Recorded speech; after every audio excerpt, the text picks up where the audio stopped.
త్రిత్వదేవుని యొక్క కాపుదల, సహాయము, సహకారము శీఘ్రముగా రానయున్న దేవదేవుడు మీ అనుభవ దీవెన భాగ్యము ద్వారా మిమ్మల్ని జయమించి దీవించును గాక.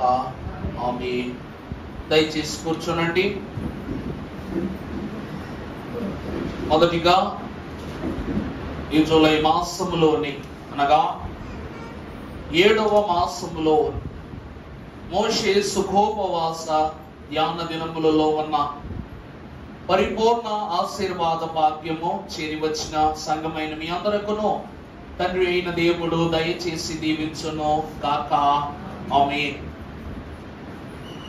దేవుని యొక్క వాక్యమును బహు పరిశుద్ధముగా ఈ దినాన్ని ధ్యానం చేసుకుందాము. గత 5 దినములుగా ప్రభు పేరిట జరిగి ఉన్నటువంటి మోషే సుఖోపవాస ధ్యానములలో ఉపవాసము అనే పదంలో ఉన్న 5 అక్షరాలలో ఉన్న ప్రాముఖ్య అంతరంగ భావాన్ని మనం 5 దినాలు జ్ఞాపకం చేసుకున్నా. ఉ అనగా ఉపేక్షించుట, ప అనగా పరీక్షించుట, వా అనగా వసించుట, స అనగా సహవాసము చేయుట, ము అనగా ముచ్చటించుట లేక ముగించుట అనే పదాలను మన మోషే దినాలలో జ్ఞాపకం చేసుకున్నాం. అలా మన ఉపవాసము అని పదము ముగిసిపోయింది. ఈ దినమున దేవుని యొక్క విందు కొరకు మనం ఏం చేస్తున్నాం? సిద్ధపడి ఏకీవించాం. దాన్ని బట్టి ఏకీవించిన తల్లులకు పరిశుద్ధులకు దేవుని పేరిట ప్రత్యేకమైన మరణాతలు దేవుని యొక్క వాక్యము ధ్యానం చేసుకుందాం. పరిశుద్ధ గ్రంథములో నుండి అపోస్తుడైన పౌలు భక్తుడు రోమా సంఘమునకు రాసిన పత్రికా పాఠం 16వ అధ్యాయము 20వ వచనం నుండి చదువుకున్నట్లయితే, సాతానును మీ కాళ్ళ కింద శీఘ్రంగా చెదకదొక్కించును. మన ప్రభు అయిన యేసుక్రీస్తు కృప మీకు తోడయుండును గాక. చాలండి, చిన్ని ప్రార్థన చేసుకుందాం. సమీపింపరాని తేజస్సులో నిత్యము అమరత్వమున వసించుచు గాన ప్రతి గానములు పొందుకొనుచున్న మా తండ్రి నీకు వందనములు. కాలములు సమయములు తండ్రి స్వాధీనములో ఉన్నవని సెలవిచ్చిన యేసు ప్రభువా నీకు ప్రణుతులు. నికుటమైన విశ్వాసము నీలో ఉన్న ప్రతి ఇక్కట్లను తొలగించి వేయులని సెలవిచ్చిన పరిశుద్ధాత్మ జనక నీకే వినతులు. ఈ దినమున నాయన, ఈ కాలములో, ఈ సమయములో తండ్రి స్వాధీనములో మేము ఉండి ఈ స్థలమునకు చేరి వచ్చుటకు నీవు చూపిన కృపను బట్టి ధ్యానించుకొనబో వాక్యములో ఉన్న జ్ఞానానుసరమైనటువంటి వాక్కులను మీరు మాకు బోధింపజేసి, నిలిచి ఉన్నవాడను నేను కాదు, నా యందు క్రీస్తే నిలిచి ఉన్నాడని పరమ భక్తులు సెలవిచ్చినట్లుగా నిలువబడిన వాడను నేను కాను, నా ప్రభువే నా యందు నిలిచి ఉన్నారు. ఆయనే బోధించు వారన్న జ్ఞాన మర్మ బోధములను తండ్రి బిడ్డలకు అందింపజేసి దీవించుమని పరమ బోధకుడిగా మా మధ్యకు దిగి వచ్చి ఉన్న ఆరాధికులుగా మార్చిన ఆరాధనకర్త యేసు నామాన్ని వేడుకొంచున్నాం తండ్రి. ఆమేన్. త్రిత్వదేవుని కాపుదల, సహాయం, సహకారము తండ్రి దేవుడు మనకు సదా దయచేసి దీవించును గాక. ఆమేన్. ప్రభువునందు దేవుని ప్రియబిడ్డలారా, వాక్యములో ప్రవేశించుటకు ముందు ఉపవాసము పూర్తయిన తరువాత ఆహారము భుజించుటకు సిద్ధపడినటువంటి విశ్వాసిని సాతానుడు శోధిస్తాడంట. సాతానుడు ఏం చేస్తాడండి? శోధిస్తాడు. ఎందుకంటే ఉపవాసము తర్వాత నువ్వు భుజించబోయే ఆహారము పరిశుద్ధమైనది. ఈ ఆహారమును నువ్వు అందుకొనుటను బట్టి నువ్వేమవుతావు అంటే బలవంతుడు అయిపోతావు. అర్థమవుతుందండి నా మాట? ఉపవాసం అనగా ఉపేక్షించి, నిరీక్షించి, దేవునితో వాసము చేసి, సహవాసము చేసి, దేవునితో మాటలాడి అనగా ముచ్చటించి ముగించిన ఉపవాసము తర్వాత నీవు ఉపేక్షించిన దానికి తగిన ఆహారాన్ని ప్రభు పెడతారు. అర్థమైందా అండి? మనం నాకేమి కొదువు అనే పాటలో హా తగినదే పెట్టు అని పాడుకుంటాం. ప్రభు ఉపేక్షించిన దానిని బట్టి మనకు తగిన ఆహారాన్ని పెడతారట. రెండవది, నిరీక్షించావు కాబట్టి నిరీక్షించిన నీకు భోజనము వడ్డించును రాజే స్వయముగా, దేవరాజే స్వయముగా అన్నారు. మూడవదిగా వసించావు. అనగా దైవజనులు అన్నారు, పెండ్లి విందు నందు వధువు పీఠము నీ చెంత నుండు. పాడుకుంటాంగా, పెండ్లి విందు నందు వధువు పీఠము నీ చెంత నుండు రక్షకానా. ఈ మూడవ మాటలో మనము ఎంతసేపు దేనికోసం వేచి చూస్తున్నామంటే ప్రభు ప్రక్కన నిలిచి ఉండటానికి చూస్తున్నాం. అందువలన మూడవ అనుబంధములో ప్రభువుకు మరింత దగ్గర అయిపోయింది సంఘము. నాలుగవది అనగా సహవాసము. ఈ సహవాసము ఇహలోకమును పరలోకమును యుగ యుగములను నిలిచిపోయేది కనుక ఈ ఆహారము ద్వారా మీరు క్రీస్తు వలె మార్చబడతారు. కాబట్టి ఈ సహవాసాన్ని చెడగొట్టడానికి సాతానుడు ముందుకొస్తాడట. ఇక మూడవది, ఈ క్రమమంతటిని దేవునితో ముచ్చటించి ముగించుటకు సిద్ధపడింది కనుక సంఘము ఇప్పుడు ముచ్చట అనగా మాటల ద్వారా మనకు బంధుత్వం ఏర్పడుద్ది. అదవుతుందా అండి? మన వాళ్ళు మనకి ఇష్టమైన వాళ్ళను ఏమైనా సరే ఎవరితోనైనా మాట్లాడాలనుకుంటే మాటలతోనే మొదలు పెడతావు ఏ పనైనా. అలా ప్రభువుతో నీవు ముచ్చటించుటాన్ని బట్టి ప్రభువు నువ్వు ఏమైపోతున్నారంట? ఒకటైపోతున్నారు. దైవజనులు అన్నారు, విశ్వాసి భూలోకమును మోకరిస్తే పరలోకానికి పనిపెట్టినట్టబ్బా అన్నారు. అయ్యగారు ఏమన్నారండి? భూలోకాన్న విశ్వాసి మోకరిస్తే పరలోకానికి ఏం పెట్టినట్టంట? ముచ్చటించుట అంటే కబుర్లు చెప్పటం కాదు, ప్రార్థించటం. అందుకే అయ్యగారు కూడా, మన కిరణ్ బాబాయ్ గారు కూడా క్రిస్మస్ ముచ్చట్లు క్రీస్తుకు చప్పట్లు అని ఒక కార్యక్రమాన్ని గత సంవత్సరమునకు ముందు ఏర్పాటు చేసి, క్రిస్మస్ ముచ్చట్లు అనగా క్రీస్తుని జన్మ విధమును గురించి తెలుసుకొనుట. ఇవి విన్న విశ్వాసం ఏమైపోతాడంట? క్రీస్తుకి ఏం చేస్తాడంట? చప్పట్లు కొడతాడంట. అలాగున్న ముచ్చటించిన సంఘమును బట్టి ఆ సంఘము క్రీస్తు రూపములు ఐక్యమైపోద్ది కనుక దేవుని నుండి ఈ యొక్క విశ్వాసాన్ని విడగొట్టడానికి సాతానుడు 10 తంత్రాలు కమ్ముతాడంట. ఎన్ని తంత్రాలు అండి? 10 తంత్రాలు కమ్ముతాడంట. వాక్యములో చూద్దాం, చదువుతాం. సమాధానకర్తయగు దేవుడు మన ప్రభువైన ఆమేన్. చాలండి. ఆదికాండము 3వ అధ్యాయము 15వ వచనములో చూస్తే ప్రభువు ఒక ప్రాముఖ్యమైన మాట సెలవిస్తున్నారు. మరియు నీకును స్త్రీనికిని ఆమె సంతానమునకు నేనేం కలగజేస్తా? వైరాన్ని కలగజేస్తా. ఎట్లాగంట? అది నిన్ను తల మీద కొట్టును, ఆయన స్త్రీతో నీ ప్రయాసము నీ గర్భవేదనను నేను మిక్కిలి హెచ్చించేదను అని అంటున్నారు. ఎందుకు? సాతానుడు ప్రభువు నుండి మనం విడగొట్టి మనకు చెడు ముద్ర వేయాలని అనుకుంటున్నాడంటే, ప్రభువు అంట ఈ యొక్క అనగా ఈ శాపము ద్వారా స్త్రీకి నీకును ఏ కలగజేస్తానన్నారు ఆదికాండములో? వైరాన్ని. అందువలన ఇప్పుడు ప్రభువుకి మనకి వీడేం కలగజేద్దాం అనుకుంటున్నాడు? వైరాన్ని కలగజేద్దాం అనుకుంటున్నాడు. అర్థమైందా అండి? పగ. అందుకే పెద్దవాళ్ళు అంటారు, పాము పగబడితే ఎక్కడున్నా సరే ఏం చేసుద్దంట? కాటు వేస్తుందంట. మరి సాతానుడు పామును యుక్తి గలది తెలివి గలది అయ్యున్న సర్పాన్ని ఏర్పరుచుకున్నది. ఎందుకంటే సర్ప జ్ఞానము పగ వంటిది. ఆ పగ తీర్చుకున్న వరకు కూడా ఏం చేస్తాడు చెప్పండి? వదిలిపెట్టదట. అందుకే దేవుడు జీవిత కాలము మనుష్యునికి సర్పానికి ఏం కలిగించారట? వైరాన్ని కలిగించారు. ఇప్పుడు వాక్యాన్ని చూస్తే దేవుని బిడలమైన మనకు ఇలాగున సర్పమును గురించి తెలియజేసి సాతానును గురించి తెలియజేస్తున్న దేవుడు కీర్తనల గ్రంథం 110వ అధ్యాయము 1వ వచనములో మరొక మాట రాశారు. చూద్దాం. ప్రభువు నా ప్రభువుతో సెలవిచ్చిన వాక్కు, నేను నీ శత్రువులను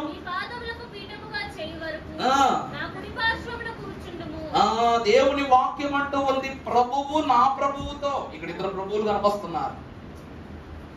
వాక్యంలో ఎంతమంది ప్రభువులు కనిపిస్తున్నారండి? ప్రభువు నా ప్రభువుతో సెలవిచ్చిన వాక్కు ఏమిటంట? నేను నీ శత్రువులను నీ పాదములకు పీఠముగా చేయ వరకు నీవు ఎక్కడుండాలా? నా కుడి పార్శ్వమున కూర్చుంటుము. ఇప్పుడు దేవుని యొక్క సంఘమైన మనము అపవాది మనలను ప్రభువుకు వేరుపరచుటకు కలిగించబోయే 10 ప్రాముఖ్యమైన తంత్రములను జ్ఞాపకం చేసుకుని తద్వారా గెలుపును పొందుకొని దేవుని విందును పొందుకుని ధన్యత త్రిత్వ దేవుడు దయచేయును గాక. వాక్యములో ముందుకు వెళదాం. పరిశుద్ధ గ్రంథములో నుండి మహాగణుడు శ్రేష్ఠుడైన దేవదేవుడు వాక్యము ద్వారా సెలవిచ్చిన పాఠ్య భాగము మొదటిగా యోహాను రాసిన మొదటి పత్రిక 3వ అధ్యాయము 8వ వచనం చదువమ్మా. అపవాది మొదటి నుండి దేవుడు సెలవిస్తున్న మాట ఏమిటంటే అపవాది మొదటి నుండి కూడా ఏం చేస్తున్నాడంట? పాపము చేయుచున్నాడు కనుక పాపము చేయువాడు అపవాది సంబంధి. అపవాది యొక్క క్రియలను లయపరచుటకే దేవుని కుమారుడు. మొదటిగా సాతాను పన్నిన తొలి తంత్రం ఏమిటంటే పాపములో పడవేయుట లేక మోసగించుట. మొదటి తంత్రం ఏమిటంటే సాతానుడు మోసగించుట. మోసగించబడిన విశ్వాసి మోసములో నుండి బయటకు రావాలంటే ఏం చేయాలి తెలుసా? మోకరింపరాదా మన దేవుని ఎదుట మోకరింపరాదా. మోసగింపబడకపోవాలంటే నువ్వేం చేయాలి? మోకరించాలా. అర్థమైందండి? మోసమును పోగొట్టుటకి మోకరింపును దేవుడిచ్చాడు. చెప్పాను కదా, భూమి మీద మోకరిస్తే పరలోకానికి ఏం పెట్టినట్టు? పని పెట్టినట్టు. ప్రభు అంటున్నాడు మోసగించుటకి అపవాది మొదటి నుండి పాపం చేయుచున్నాడు గనుక పాపము చేయు ప్రతి వాడును ఎవరు చెప్పండి? అపవాది. ఆదాము అపలైనటువంటి వారికి అపవాది కలిగించిన తొలి పాప కృత కార్యం ఏమిటనగా మోసము. ఆ మోసము ద్వారా దోషం వచ్చింది. ఆ దోషము ద్వారా దాసులైపోయారు. ఆ దాసుల నుండి దాస్యములోనికి వెళ్ళిపోయారు. దాస్యములో నుండి ఎక్కడికి వెళ్ళిపోయారంట? లోకపు హాస్యములోనికి గెట్టబడ్డారు. ఆ హాస్యము కాస్త ఏమైపోయింది చెప్పండి? ఏమైపోయింది? శూన్యము, మరణము అనే అదృశ్యములోనికి వీళ్ళు ఏం చేసింది? నెట్టేసింది. అందుకే ఆనాడే మోకరించి ఉంటే ప్రభు ఆనాడు ఏమిచ్చేవారంట చెప్పండి? దేవుని ఎదుట మోకరించి ప్రభువా క్షమించు అని అడిగి ఉంటే ప్రభు ఆనాడే తంత్రాన్ని ఏం చేశారట చెప్పండి? నీకు అర్థమయ్యేలా చెప్తానమ్మా. అపవాది తంత్రములను లయపరచుని సన్నిధి. అపవాది తంత్రములను లయపరచుని సన్నిధి. పాతాళ బంధకములు త్రెంచివేయు సన్నిధి. పాతాళ బంధకములు త్రెంచివేయు సన్నిధి. నీ సన్నిధి కోరునట్టి మానవుడే ధన్యుడు. ఆ సన్నిధి కలిగియున్న ఆనరుడే ధన్యుడు. నీ సన్నిధి కలిగియున్న ఆనరుడే ధన్యుడు. అర్థమైందండి? అపవాది తంత్రములు లయపరచును నీ సన్నిధి. ఏదేను వనం అంటే ఇల్లు కాదు. నువ్వు కట్టుకున్నది ఇల్లు కాదు అనుకోకు దయచేసి. ఏ పని చేసినా సరే నా ఇల్లే కదా, ఏ గదిలో ఏ తప్పు చేసినా నేను నా ఇల్లే కదా, ఎవరు చూడరు కదా అంటావు. కానీ ఎక్కడు 2-3 కూడి తన నామమున ప్రార్థన చేయుదురో వారి మధ్యన ఉంటానని సెలవిచ్చాడు దేవుడు. ప్రతి గృహము దేవుని యొక్క సన్నిధే. నీ సన్నిధి కోరునట్టి మానవుడు ఎవరట? ధన్యుడు. ఆ సన్నిధి కలిగి ఉన్న ఆ నరుడెవరు? ధన్యుడు. అట్టి ధన్యకరమైన ఏదేను సన్నిధిలోనికి పాప ప్రవేశము జరిగింది కనుక మోసగింపబడ్డారు కనుక మోసగించిన చోటే మోకరించి ఉంటే ఖచ్చితంగా అపవాది తంత్రాలు ఏమైపోయినట్ట? సన్నిధిలో నుండి లయమైపోయేవి. పాతాళ బంధకాలు తెంచివేయబడి కానీ ఆదామవుల పని చేయలేదట. మొదటి తంత్రము మోసపుచ్చుట. అందుకే మోసపోవద్దు. ఎవరి చేతిలోనూ ఎవరి వలనైనా కూడా ఏం కావద్దు? మోసపోవద్దు. ప్రభువు వాక్యం చెప్తూ ఉంది, వెక్కిరింపబడరు. దేవుడు మోసపోకుడి. దేవుడు ఏం కాడు? వెక్కిరింపబడ్డు. ఎందుకంటే దేవుడిని ఇప్పటి వరకు దెబ్బకొట్టిన వారు ఉన్నారు, ఉమ్ము వేసిన వారు ఉన్నారు, బాధించిన వారు ఉన్నారు, శోధించిన వారు ఉన్నారు, కానీ మోసగించిన వారెవరు లేరు. మీరు అడగొచ్చు, ఇస్కరియోతు యోధ ప్రభువును మోసం చేశాడంటే ఎక్కడండి మోసం చేశాడు? ఎక్కడ మోసం చేశాడు చెప్పండి? మోసం చేయటం అంటే ఏంటి? అమ్మేశాడు అనుకుంటున్నారా? ఇస్కరియోతు యోధ ప్రభు దగ్గర అడుగు పెట్టిన ఆ రోజే ప్రభువుకు తెలుసు ఇస్కరియోతు యోధ ఏమైపోతాడని, పాపానికి అప్పగింపబడతాడని. లాజరు మరణాన్ని చూసిన దేవుడు, సేనాదయములను వెళ్ళగొట్టిన దేవుడు, భవిష్యత్ అంతస్తును కనపరిచిన దేవుడు, వీళ్ళందరికీ మోషే ఏలియాలను రూపాంతర పర్వతం మీద పరిచయం చేసిన దేవునికి ఇస్కరియోతు మనసులో ఏమిటో తెలియదా? మీ దేవుడైన యెహోవానగు నేను మీ రూపమును, మీ అందాన్ని, మీ రంగుని లక్ష్య పెట్టువాడను కాను. నేనెవరనో? మీ హృదయమును లక్ష్య పెట్టువాడను, మీ అంతరంగమునందున సమస్తమును నేను లక్ష్య పెట్టువాడను తప్ప మీ రూపము నాకు అక్కర్లా, మీ రంగు నాకు అక్కర్లా, మీ భోగము నాకు అక్కర్లా అని ప్రభు వాక్యమే సెలవిస్తుంది. కానీ ప్రభువు ప్రయత్నించారంతే. ప్రభువు ఇస్కరియోతు యోధ రాణించింది ఎందుకో తెలుసా అండి? కనీసం బాగు చేద్దామని రాణించారు. అలాగే తన బిడ్డలను బాగుపడకుండా చేయడానికి ప్రయత్నించిన ఇస్కరియోతు యోధుని కాపాడుకుంటానికి ఎక్కడికో వెళ్ళి చెడిపోయాడు. వాడిని ప్రభు దగ్గర పెట్టుకుని కాపాడదాం అనుకున్నారు. అయినా సరే ఏం చేశాడంట? మోసపోయాడు. అందుకే వాక్యం అంటుంది, మోసపోవద్దు. సాతాను ఇస్కరియోతు యోధును కూడా ఏం చేసింది చెప్పండి? మోసగించింది. అమ్మ కొంచెం బయటికి తీసుకెళ్ళి ఆడించమ్మా. రెండవ మాట వాక్యములో మనం చూసినట్లయితే పరిశుద్ధ గ్రంథములు హెబ్రీలకు రాసిన పత్రిక 2వ అధ్యాయము 14వ వచనం చదువుకుందాం. కాబట్టి ఆ పిల్లలు రక్త మాంసములు గలవారమైనందున ఆ ప్రకారమే అనగా మరణము ద్వారా నశింపచేయుటకు చేయుటకును జీవిత కాలమంతయు మరణ భయము చేత ఆయన కూడా రక్త మాంసములలో పాలివాడాయన. రెండవ ప్రధానమైనటువంటి తంత్రం ఏమిటంటే మరణము. రెండవ తంత్రం ఏమిటండి? మరణము. పాపము ఇచ్చు జీతము మరణము. ఈరోజు మన ఇంట్లో ఒక దుర్సంఘటన జరిగిందనుకుందాం, ఒక బాధాకరమైన సంఘటన జరిగిందనుకోండి, ప్రతి ఒక్కరూ అనే మాట ఏంటి తెలుసా?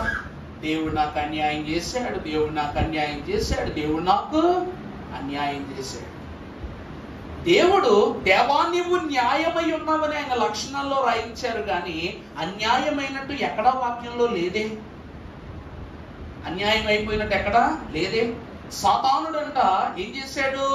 దేవుడు అన్యాయం చేశాడు అని చెప్తున్నాడంట. ఎప్పుడు?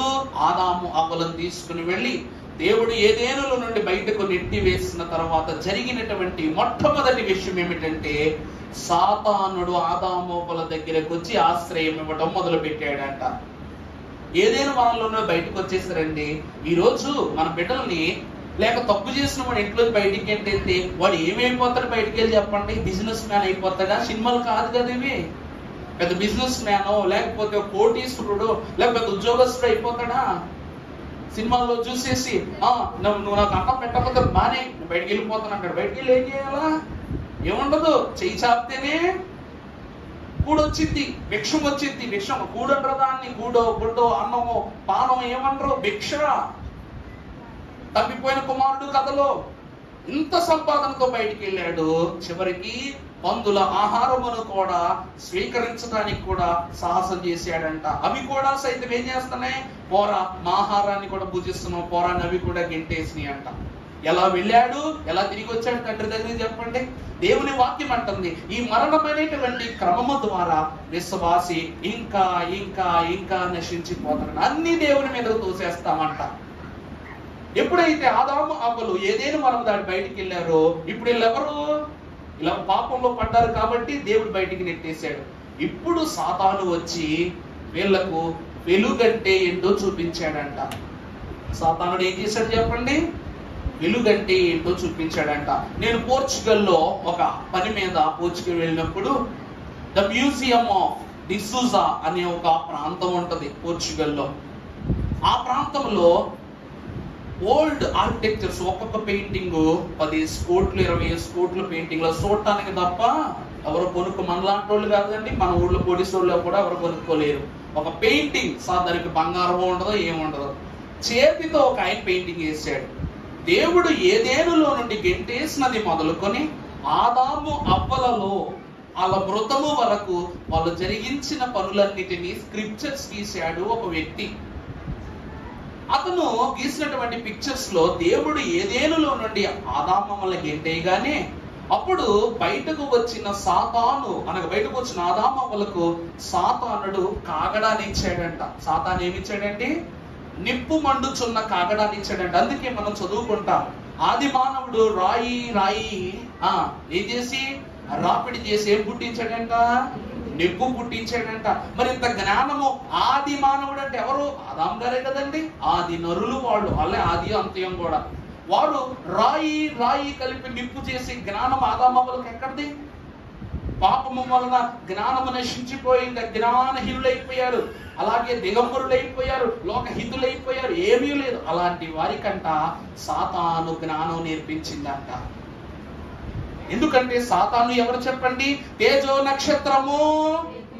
తేజో నక్షత్రం అంటే ఏంటి? అతడు వెలుగు దూత.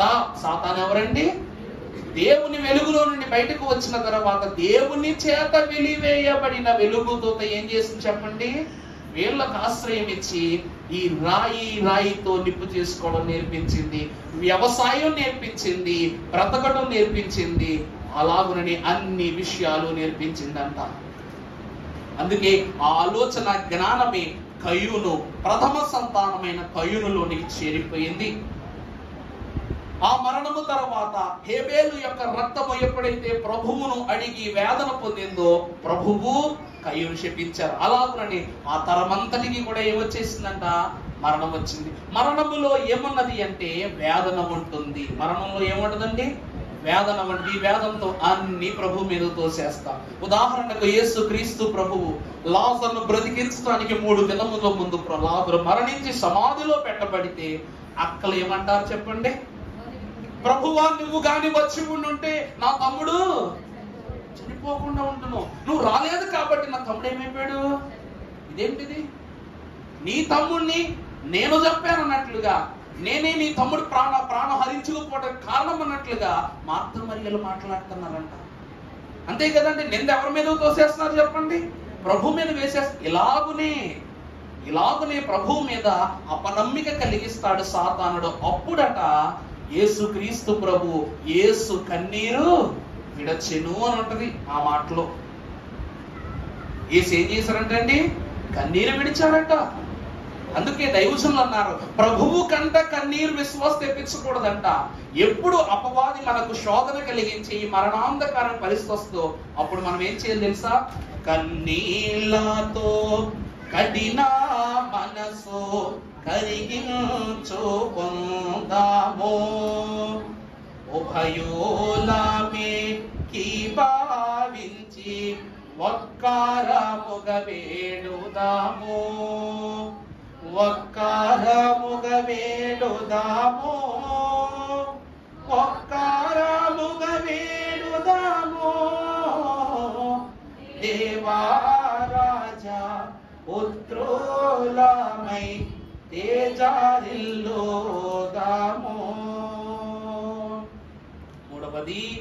రెండవది ఏంటి చెప్పండి?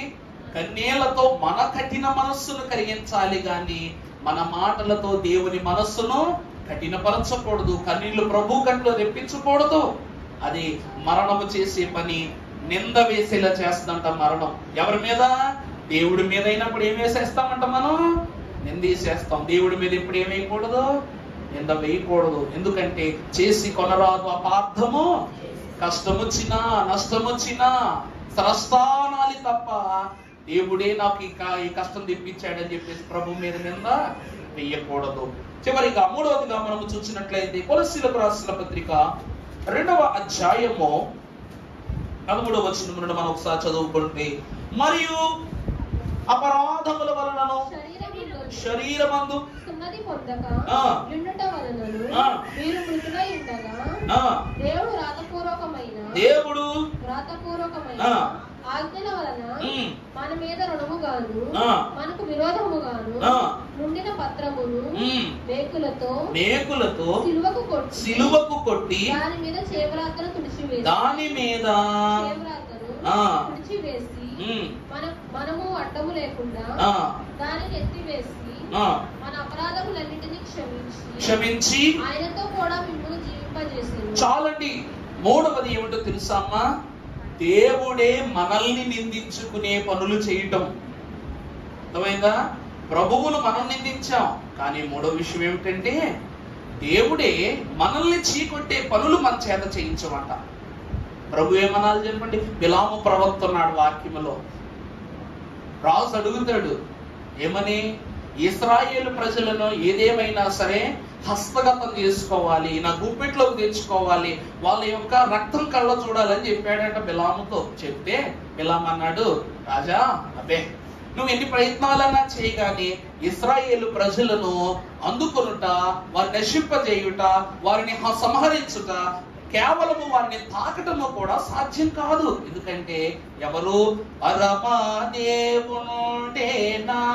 పక్షమయ్యుండగా పరుడేమి చేయగలడు? ఆ పరమాజనకుండేనా పట్టయ్యుండగా పాప పరుడేమి చేయగలడు అని బిలాము చెప్తున్నాడంట.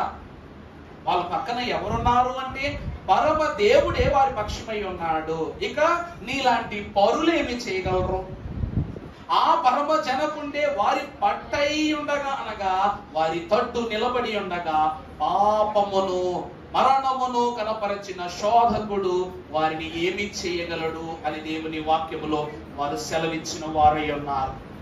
దేవుని జనాంగమా, పరిశుద్ధ సంఘమా, వాక్యం ఎంత ప్రత్యేకముగా చెప్తున్నదంటే అందువలన బిలాము మరి ఇక మనకు ఏమి లేదు, వారిని తాకగలిగి వారిని నశింపజేయగలిగే ఆలోచన ఏమని చెప్పు, నీకెంత బంగారం కావాలంటే ఇస్తా, ఎంత సొమ్ము కావాలని సొమ్మిస్తా అన్నాడంట. మనము వారిని ఏం చేయలేం, కానీ ప్రభువు వారిని చేయొచ్చు కదా.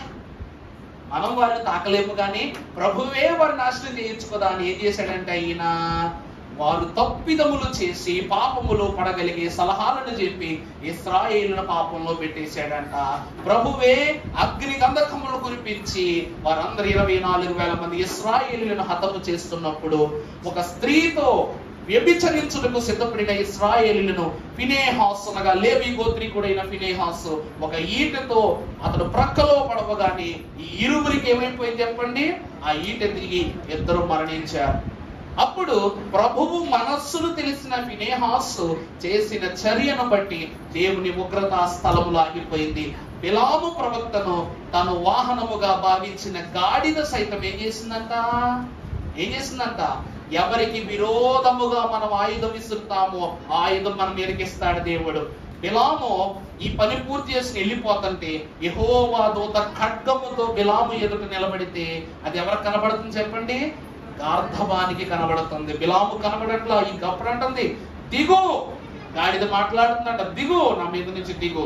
నువ్వు ప్రవక్తగా అర్హత కోల్పోయావు, దేవునిలోని అర్హత కోల్పోయావు, ఇక నా మీద కూర్చుని అర్హత కూడా నీకు దిగ దింపేసిందంట. అది దేవునికి విరోధముగా, దేవుని బిడ్డలకు విరోధంగా చేశాడు కాబట్టి బిలాము అందులో పాపం పంచుకున్నాడే. దేవుని ఖడ్గము బిలాం మీదకి వచ్చింది. ఆ పాపము జీవిత కాలం మోసాడంట బిలాం ప్రవక్త. ఒక రోజంట యేసుక్రీస్తు ప్రభు, ఇప్పుడు చదువు మా వచనం చదువు తల్లి. మరియు అపరాధము వలన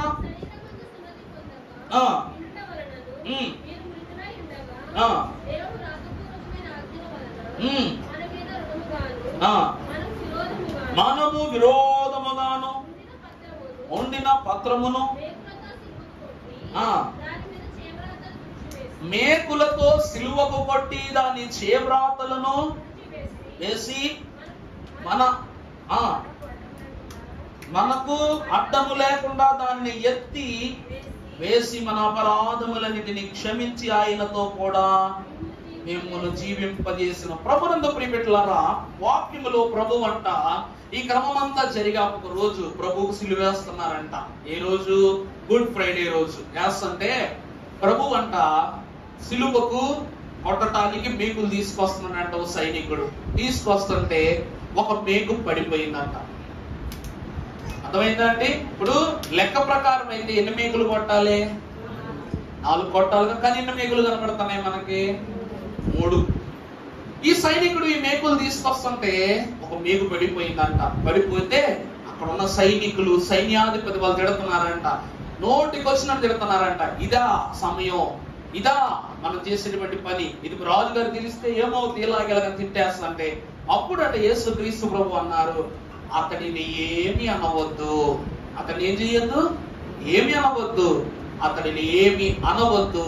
నేను నా పాదమును అనుకూలంగా పెడతానని ప్రభువు కాలు మీద కాలేసి ఒకే మేకు దిగగొట్టేటట్లుగా తన పాదాన్ని ఆ స్థలములో ఇచ్చారంట. అంటే ఒక క్షణములో మరణిస్తామన్నప్పుడు కూడా తనను శిక్షించే వారి కొరకు ప్రభు ఏం పడుతున్నారంట?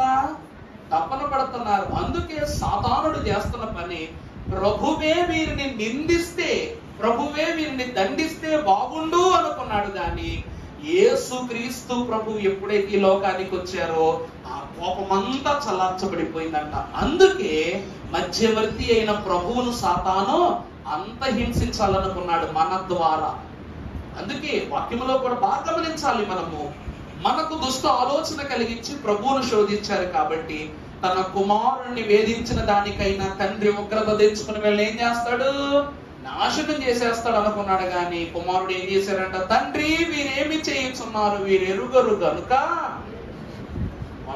ఎటర్నల్ వర్డ్ అన్నమాట. అది అల్టిమేట్ ఆ మాట వినగానే, అంటే ప్రభువు చేస్తున్న యొక్క పనిని సర్వలోకము చూస్తూ ఉన్నదంట. ఈ క్షణములో కూడా ఎంత పరితపించిపోయే నాదుడు సర్వలోకమున ఎన్నడు వెతికినా దొరకడు. మనం పాడుకుంటాంగా, ఇట్టి దేవుడు ఇట్టి నరుడు ఎక్కడను లేని యేసు నామా స్మరణ చేయండి. ఏమండి, మీ పేరులో యేసు దాసనో లేక యేసు రాజనో పెడతాం. యేసు ప్రభువు అని ఎక్కడైనా పేరు పెట్టుకున్నాను చెప్పండి నాకు ఒకసారి. బాప్తిసం పొందుకున్న వాళ్ళు ఎప్పుడైనా మీరు వింటే పలానా వాళ్ళ పేరు యేసు ప్రభువు అండి అన్నోళ్ళు ఎవరైనా ఉన్నారా? ఎందుకు లేరు చెప్పండి. ఆ పేరు ధరించుకోవటం అంటే ప్రభువులో కించిత్తైనను తలంపులో దోషము కనబడినట్లు నీ జీవితం అంతము నుండి ఆరంభం నుండి అంతం వరకు ప్రభువులాగే ఉండాలి. ఎందుకంటే ఇట్టి దేవుడు ఇట్టి నరుడును ఎవ్వరును ఎక్కడను లేని ఆ పేరు గాని, ఆ వ్యక్తి గాని, ఆ తత్వము గాని, ఆ తలంపు గాని మరొకరికి లేదు. రారు కూడా. ధైర్యం చేసి ఎవరు ఆ పేరు పెట్టుకోరు. కారణం ఏంటి తెలుసా అండి? ఆ పేరుకు, ఆ వ్యక్తిత్వానికి ఆయనే ఏమై ఉన్నారు చెప్పండి? అర్హుడై ఉన్నారు. అందుకే సాతానుడంట పన్నిన పన్నాగాన్ని మనుష్య కుమారుడు ఏం చేశారు చెప్పండి? పంచం చేసేసారు. 3వ తంత్రాన్ని. ఇంకా 7 ఉన్నాయి. నా మట్టుకైన వరకు మరో 2 చెప్తాను, తర్వాత మిగిలిన తర్వాత వారం చెప్తాను. వాక్యములో ముందుకు వెళదాం. పరిశుద్ధ గ్రంథములో నుండి మార్క్స్ వార్త 3వ అధ్యాయము 26వ వచనం చదువుకున్నట్లయితే, సాతాను తనకు తానే విరోధముగా లేచి వేరుపడిన ఎడల వాడు నిలువలేక కడతీరును. ఒకడు మొదట బలవంతుడైన వాని బంధించితేనే తప్ప ఆ బలవంతుని ఎంట జొచ్చి వాని సామర్థ్యాన్ని మనం ఏం చేయలేమంట?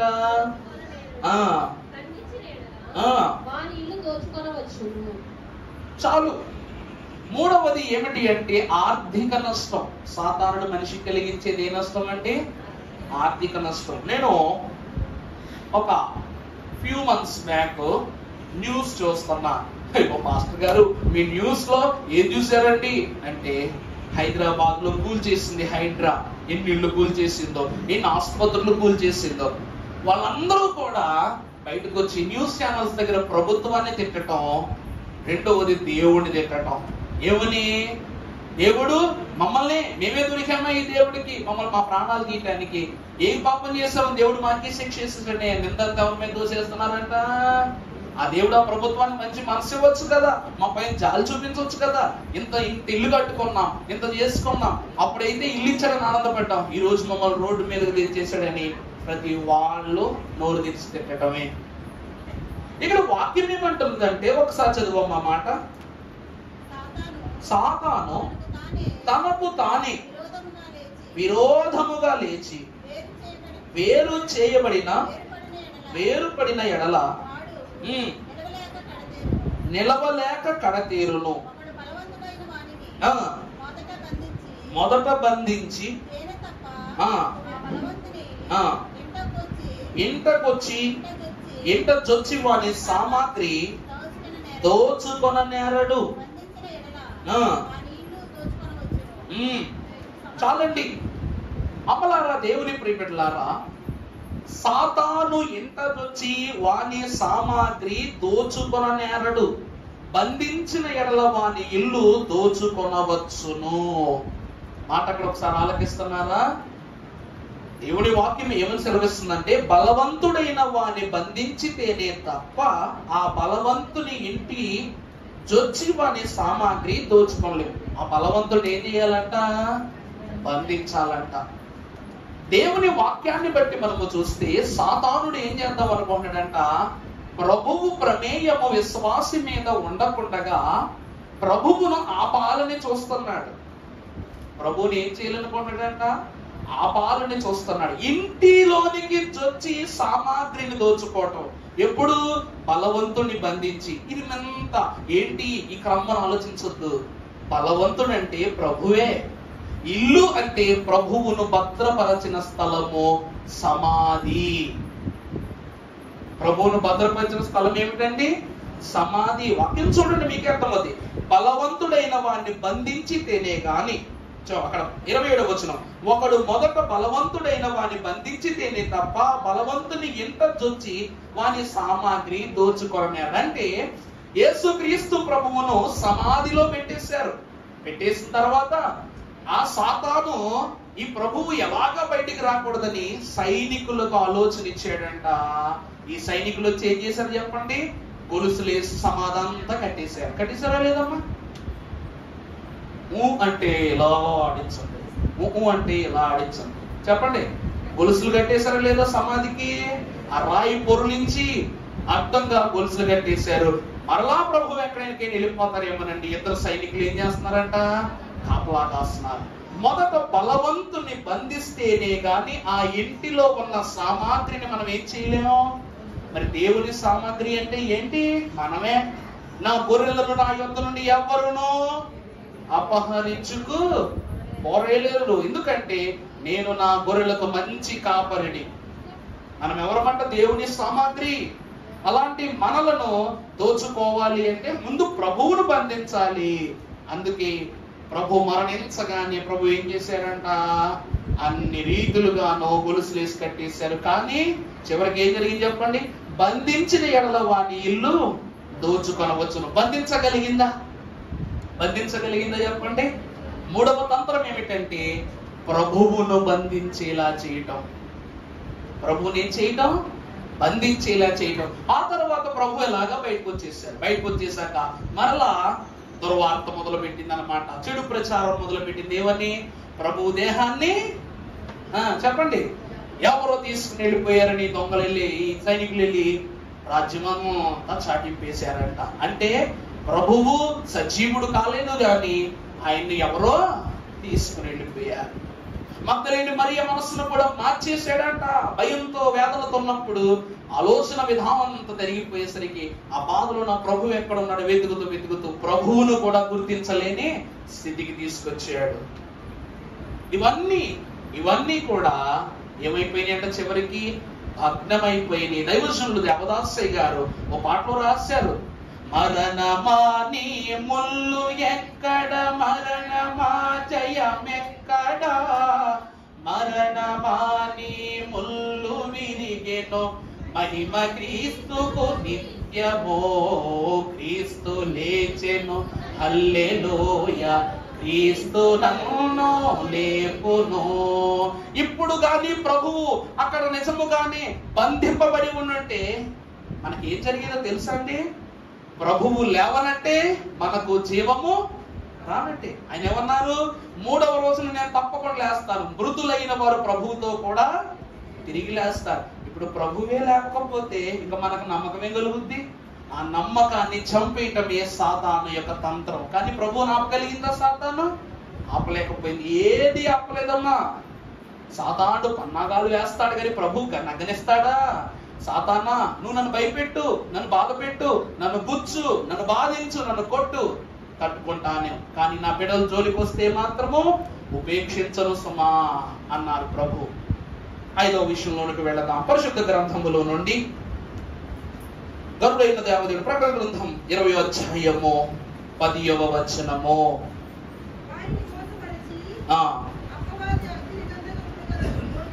అపవాది అగ్ని గంధకములు గల గుండములు పడవేయబడును.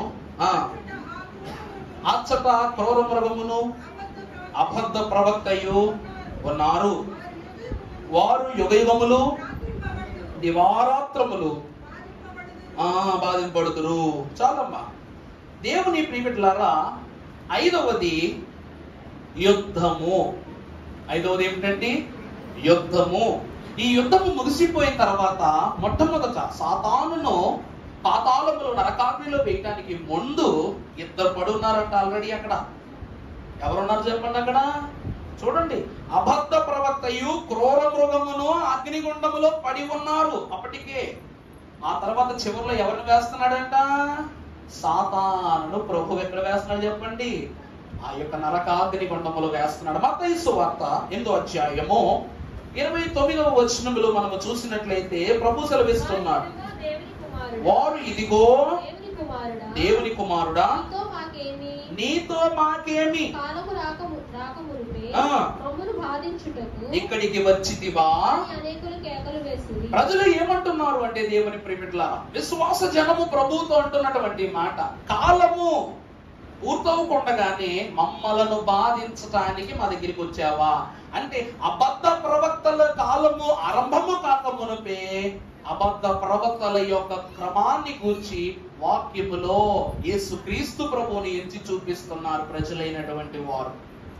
అర్థమైందా అండి? యుద్ధము రాకమునుపే యుద్ధ వేరి మోగుచున్నదని చెప్పుచున్న ప్రభువును బట్టి ఆ భయాన్ని మాకు ఎప్పటి నుంచే కలిగించడానికి వచ్చేసావా ప్రభువా. సాతాను ఎటువంటి తంత్రం చేస్తాడు తెలుసా? ఈ రోజండి ఉదాహరణకు మహాభక్తుడు ఎలీషా ఉన్నాడు అంటే, ఈ రాజ్యమంతయు నెబుకద్నెజరు కాలము తరువాత దేవుని యొక్క ఏర్పాటును బట్టి ఆ దేశ రాజ్యమంతయు కూడా సుభిక్షంగా పరిపాలన జరుగుతుంటే, ఒక రోజట వారి రాజ్యమును దాటి బోళ్ళంత సైన్యము అతని కంటికి కనబడిందంట. కనబడితే వెంటనే ఎలీషా ప్రవక్త దగ్గరికి వచ్చి, అయ్యా, మనకు మించిన ఎంతో దండోపదండములుగా సైన్యం అక్కడ చేరిపోయి ఉంది, మనము వారి ఎదుట ప్రాణమిల్లిపోద్దాం, వాళ్ళ యొక్క బాకాల నాదానికి లేకపోతే వారి యొక్క సమర పేరుకి మన రాజ్యములో ఉందంతా అతలాకుతలం అయిపోతున్నాడని భయపడిపోతున్నాడంట రాజు. ఎలీషా సేవకుడు కూడా ఏమైపోతున్నాడంట? వేదన పడిపోతూ గురువు గారితో చెప్తున్నాడంట. చెప్తుంటే అప్పుడు మహాభక్తుని ఎలీషా అన్నాడంట, మన సైన్యమే ఎక్కువ మన శత్రువులా ఘన సైన్యము కన్నానో అని ఎలీషా తన సేవ కునికి చెప్పిన మాట. అని ఎలీషా తన సేవ కునికి చెప్పిన మాట, మనసులోనికి తెచ్చు, మనసులోనికి తెచ్చు, కొని నా ధైర్యము గలుగు, తెచ్చుకొని నా ధైర్యము గలుగు, శత్రువులు గెల్వగలరా మనలన్నీడు, శత్రువులు గెల్వగలరా. వాక్యం ఏమంటున్నదంట? భక్తుడు అంటున్నాడు, ఆ సైన్యము కన్నా ఘన సైన్యము మన వెనకాల ఉంది. అర్థమైందా అండి? ఆ సైన్యము కన్నా మన సైన్యం ఏదో అనుకుంటున్నావు కానీ నువ్వు, మన సైన్యము వెనక ఏ సైన్యం ఉంది? ఘన సైన్యం ఉంది. అని ఎలీషా తన సేవకునితో చెప్పిన మాట మనము గుర్తు తెచ్చుకుంటే మనకేం కలుగుద్ది? ధైర్యం కలుగుద్ది. యేసుక్రీస్తు ప్రభువు ఎవరు అనగా సైన్యములకు అధిపతియగు యెహోవా యొక్క ప్రియ కుమారుడు. ప్రభు ఎవరంటండి? సైన్యములకు అధిపతియగు యెహోవా ఎవరట? ఆయన కుమారుడు యేసుక్రీస్తు ప్రభు. ఆ ప్రభు చెప్తున్నారు ఏమని? రాకడ రాబోతూ ఉంది, యుద్ధము రాబోతూ ఉంది, పరిస్థితులు మారబోతున్నాయి, కానీ ప్రభు మీకు తోడై ఉంటారు, ప్రభు కాపుదల మీకు తోడై ఉంటుందని చెప్పారంట. కానీ వీళ్ళేం చేస్తున్నారు? ప్రభువా మమ్మల్ని భయపెట్టడానికి వచ్చేసావా అంటారు. చదువమ్మా, మాట చదువమ్మా. దేవుని కుమారుడా నీతో మాకేమి, ఇక్కడికి వచ్చిదివా? అలాగే 25:41 చదువమ్మా. మొత్తం 25:41. అప్పుడు ఆయన ఎడమ వైపు ఉండు వారిని చూచి శపింపబడిన వారులారా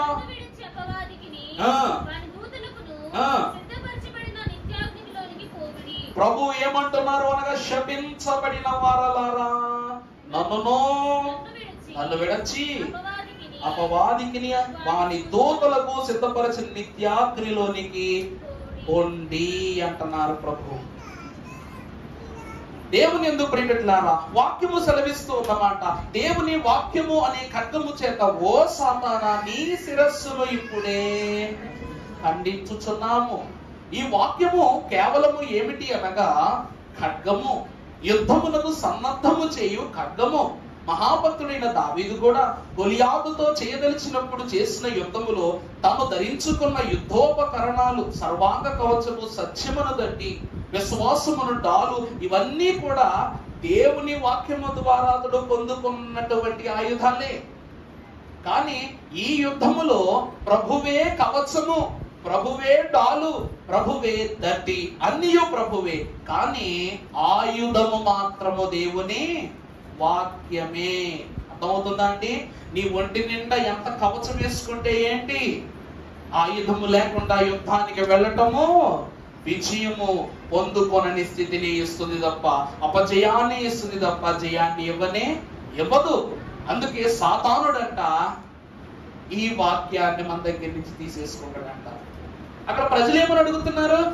ప్రభువా నీతో చెప్పు, మాకేంటి, నీతో మాకేంటి పని అంటే ఈ వాక్యంతో మాకేంటి పని? ప్రజలందరూ లోకంలో చాలా మంది ఏం చేస్తున్నారు? ఈ వాక్యంతో మాకేంటో, మేము చదవం, మేము అనుసరించం, మేము నిలబడం, మేము సాగం, మా దేవుడు వద్దు అన్నావంటే మన జీవితం ఏమైపోద్దంట? రద్దయిపోద్దంట.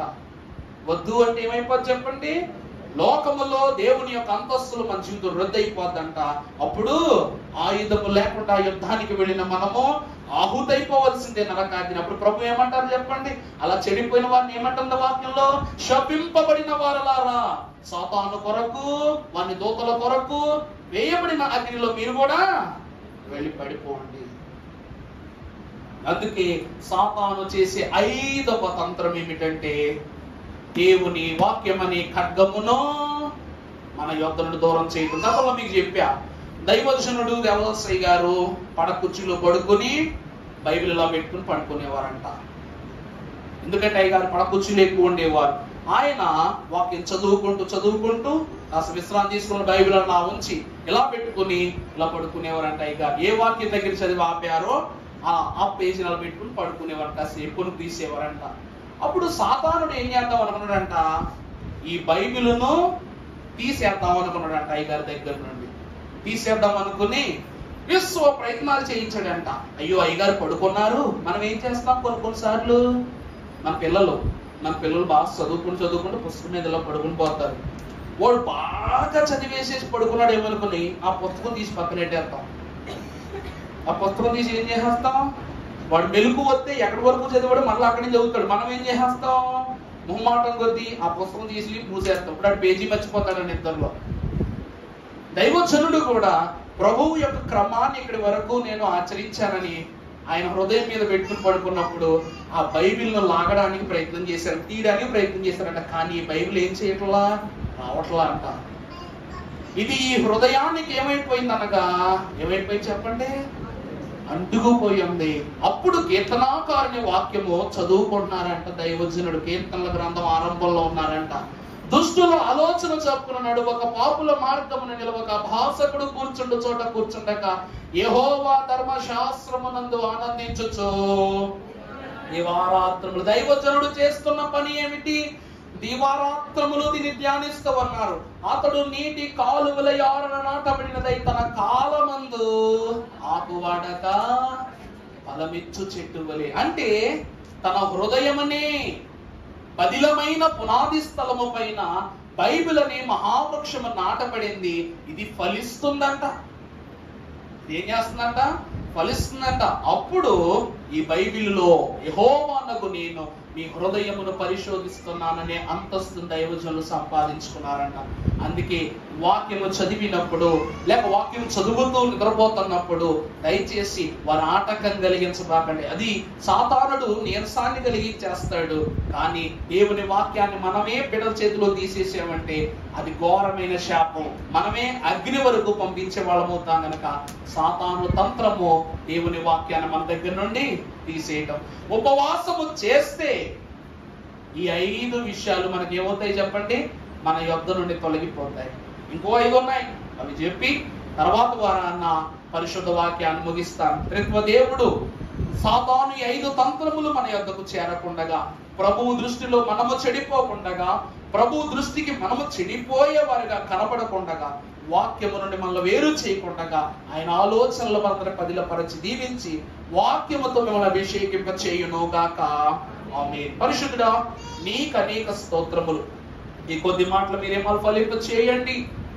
ఆత్మ అనుభవము చేత వర్షింపజేసిన నీ ప్రభావపూరితమైన రక్షణ అంతస్తును బట్టి నీ దాసులము నీ జనులము నీ బిడ్డలమైంటూ ఉన్న మేము తండ్రి పరలోక సౌఖ్యమును సముదాయమును సంపాదించుకొనగలుగు ఈ పరలోక సాతాను యొక్క తంత్రములను మా యొద్ద చేరి ఉన్న వాక్యమును యంత్రములతో తండ్రి వారిని దుంపనాశనము చేసి పరలోక శక్తి చేత లోకపు అశక్తులన్నిటినీ జయించగలిగే జ్ఞాన విధానం మాకు దయచేసి ఈ దినమున మేము ఆరగించనయ్యున్న పరలోక ఆహారమును పరిశుద్ధ ఆహారమును నీవే స్వయముగా వడ్డించుమని పూర్ణ రక్షణ దీవెన పోతుడైన యేసు నామమున వేడుకొంచున్నాం తండ్రి. ఆమేన్. ప్రభు దీవించి ఆశీర్వదించి మహిమ పొందును గాక. అందరికీ మరణాత.